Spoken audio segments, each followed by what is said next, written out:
এই জায়গার কারণে খাসকড়া থেকে অটোগুলো এই রাস্তায় চলতে পারতো না। তো আজকে রাস্তায় মাটি দিয়ে দিচ্ছে, আপনারা যারা এই রাস্তায় আসতে চান তারা আসতে পারবেন।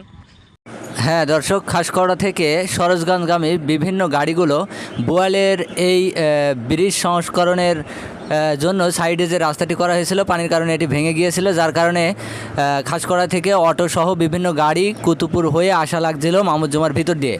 তো আজকে আমি এখানে আসলাম এবং দেখলাম যে এখানে মাটি দিয়ে জায়গাটা ভরাট করে দেওয়া হচ্ছে এবং আজকে থেকে এই জায়গা দিয়ে খাসকড়া থেকে সরোজগঞ্জগামী গাড়িগুলো এই রাস্তা দিয়ে চলাচল করার উপযোগী রাস্তা হয়ে গেছে। তবে আমার যেটি ব্যক্তিগতভাবে মনে হয় যে ভারী কোনো যানবাহন বা বোঝাই কোনো গাড়ি নিয়ে এই রাস্তাতে না আসাই ভালো। তবে সাধারণ চলাচলের জন্য এই রাস্তাটি উপযোগী হয়েছে। আপনারা চাইলে এখন কুতুবপুর না ঘুরে এই রাস্তা দিয়েও আসতে পারেন। এই জায়গার কারণে খাসকড়া থেকে অটোগুলো এই রাস্তায় চলতে পারতো না। তো আজকে রাস্তায় মাটি দিয়ে দিচ্ছে, আপনারা